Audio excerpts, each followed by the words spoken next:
قتل کے میں دیت جو ہوتی ہے، رینسم منی جو ہوتی ہے، وہ آدمی کے 100 اونٹیں اور عورت کے 50 اونٹیں، وہاں بھی اللہ تعالیٰ نے عورت کی آدھی دیت رکھی، یعنی شریعت کے کچھ حکم ہیں، ان کے آگے ہم زیادہ بول نہیں سکتے۔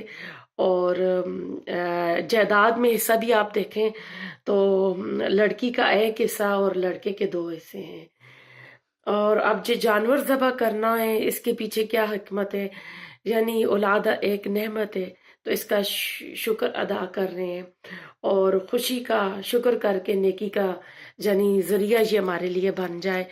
تو لڑکے کی جانب سے 2 جانور اور لڑکی کا ایک ہے، لیکن کسی کو مجبوری ہے، اور لڑکے کے لیے بھی اگر اس کے پاس ایک ہی جانور ہے تو ایک بھی کافی ہو جائے گا۔ پھر سوال پیدا ہوتا ہے کہ یہ عقیقہ کب کرنا چاہیے؟ تو یہ علماء نے کہا ہے کہ 7ویں دن ہونا چاہیے، اور یہ دن جو ہے یہ قمری لحاظ سے، چاند کے لحاظ سے ہونا چاہیے، شمسی کیلنڈر کے لحاظ سے نہیں ہونا چاہیے۔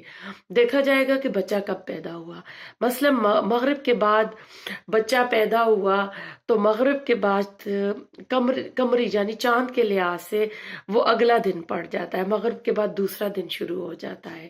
لیکن اگر آپ شمسی کیلنڈر کو دیکھیں تو مغرب کے بعد ہمارا وہی دن چل رہا ہوتا ہے، رات کو 12 بجے ہمارا اگلا دن شروع ہوتا ہے۔ تو چاند کے اعتبار سے 7ویں دن عقیقہ ہوگا۔ کبھی کیا ہوتا ہے کہ ہم لوگ ویکنڈ کے چکر یا دعوتوں کے چکر میں اس سنت کو خراب کر دیتے ہیں، تو علماء کہتے ہیں اس کو خراب نہیں کرنا چاہیے، کہ خواہ اپنی شان و شوکت اور نام کے لیے اور دعوت کے لیے ہم اس کو زیادہ ڈیلے نہ کریں۔ ہاں یہ کر سکتے ہیں کہ آپ اگر کوئی دوسرے شہر سے آ رہا ہے، کسی کا انتظار کر رہے ہیں آپ عقیقہ پارٹی کے لیے، تو پھر آپ جانور تو ذبح کروا لیں اس دن، 7ویں دن چاند کے لحاظ سے، پھر ان کو چاہے تو فریزر میں ڈال دیں، اور جو آپ کی مجبوری ہے، کسی کا انتظار کر رہے ہیں، کوئی آ رہا ہے، تو پھر آپ اس کو اس طرح ڈیلے کر سکتے ہیں، تو یہ الگ بات ہے۔ لیکن کوشش کرنی چاہیے کہ 7ویں دن ہی کریں، اور 7ویں دن تک بچے کا اچھا سا اسلامک نام بھی رکھنا چاہیے کہ جو اچھے معنی رکھتا ہو۔ اور اگر کوئی 7ویں دن عقیقہ نہ کر سکا تو اس کو چاہیے کہ وہ 14ویں دن کرے۔ پھر اگر وہ اس دن بھی نہیں کر سکا تو پھر اس کو چاہیے کہ وہ 21ویں دن 21st ڈے کو کرے۔ اگر 21 دن کو بھی نہیں کر رہا تو زندگی میں جب بھی اس کو موقع ملتا ہے کر لے۔ ہماری ایک دوست ہیں، ابھی ریسنٹلی انہوں نے آئی تھنک کچھ مہینے پہلے یا سال پہلے مجھے کہہ رہی تھی کہ میں نے اپنا عقیقہ خود کیا ہے۔ تو جب اس نے وہاں آرڈر دیا سٹور پہ، جہاں پہ گروسری سٹور پہ، تو کہتے جی بچی کا نام بتائیں، تو کہہ رہی مجھے ہنسی آ رہی تھی۔ تو حقیقہ کی دعوت بھی دی جا سکتی ہے، مہمانوں کو بلایا جا سکتا ہے، مہمان آئیں گے تو بچے کے لیے دعا کریں گے، اس میں اجتماعی دعا کا بھی اہتمام کیا جا سکتا ہے۔ پھر حقیقے کا جانور کیسا ہونا چاہیے؟ بعض علماء کہتے ہیں کہ قربانی کی طرح ہونا چاہیے، یعنی جانور بے عیب نہ ہو، موٹا تازہ ہو، ایج کی جو رکھی ہے پابندی وہ بھی ہو۔ لیکن بعض کہتے ہیں کہ عقیقے کے لیے کوئی شرط نہیں ہے، اس میں ابن حزم کا بھی قول ہے، اور راجح قول یہی ہے کہ اس میں نبی صلی اللہ علیہ وسلم نے کوئی شرط نہیں بتائی ہے۔ پھر اس گوشت کا تقسیم جو ہے، گوشت کی تقسیم کس طرح ہونی چاہیے؟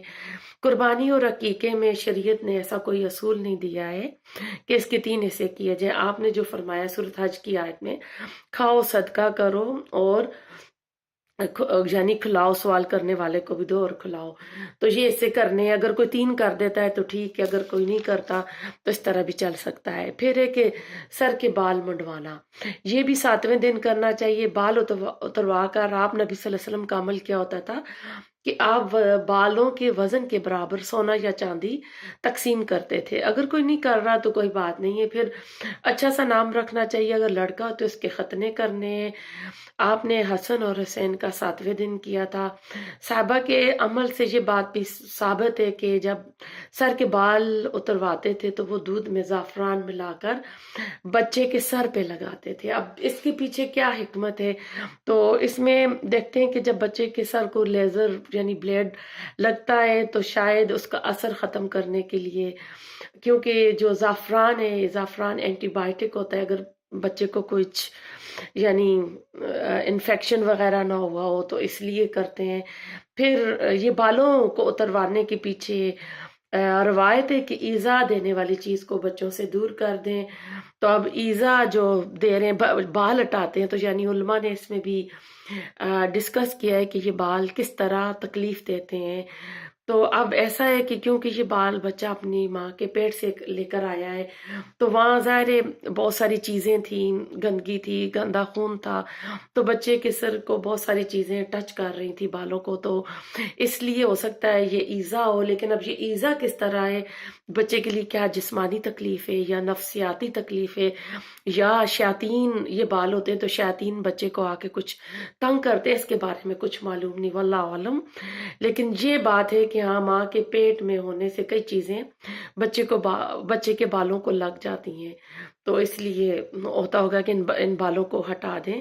پھر ابن ماجہ میں کہ عقیقے کے جانور کا گوشت جو ہے بچے کے سر پر نہ لگایا جائے.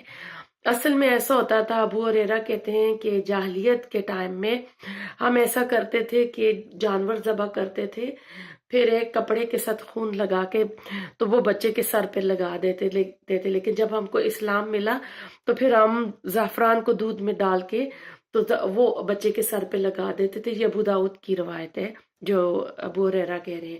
ایک اور ابن حبان کی روایت ہے، حضرت عائشہ فرماتی ہیں کہ جاہلیت کے ٹائم پہ جب بچے کا سر مونڈتے تھے تو سر پر خون کا کپڑا رکھتے تھے. تو اس کی کوئی یعنی حقیقت نہیں ہے.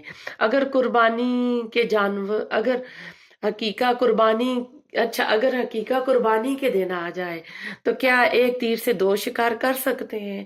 تو اس میں امام احمد کی 3 رائے. ان کے بیٹے نے امام احمد سے سوال پوچھا تھا حقیقے کے بارے میں کہ اگر عید والے دن قربانی والے دن حقیقہ بھی ہو جائے تو کیا ہم ایک ہی جانور کر لیں؟ تو انہوں نے فرمایا تھا کہ یا تو حقیقہ کر یا قربانی کر. دوسری روایت میں آیا تھا کہ ٹھیک ہے کر لو، اور ایک اور روایت میں آیا ہے کہ نہیں کر سکتے، کنفیوژن ہے. تو امام مالک کی ایک رائے ان سے پوچھا گیا کہ ایک ہی بکری ہو اور قربانی بھی آ جائے تو کیا کرے، حقیقہ کرے یا قربانی کرے؟ تو انہوں نے کہا تھا کہ نہیں، تجھے چاہیے کہ تو قربانی کرے. تو اس میں یہی ہے کہ قربانی الگ چیز ہے، حقیقہ الگ چیز ہے. تو ربنا تقبل منا انک انت السمیع العلیم وتب علینا انک انت التواب الرحیم. سبحانک اللہم وبحمدک نشہد ان لا الہ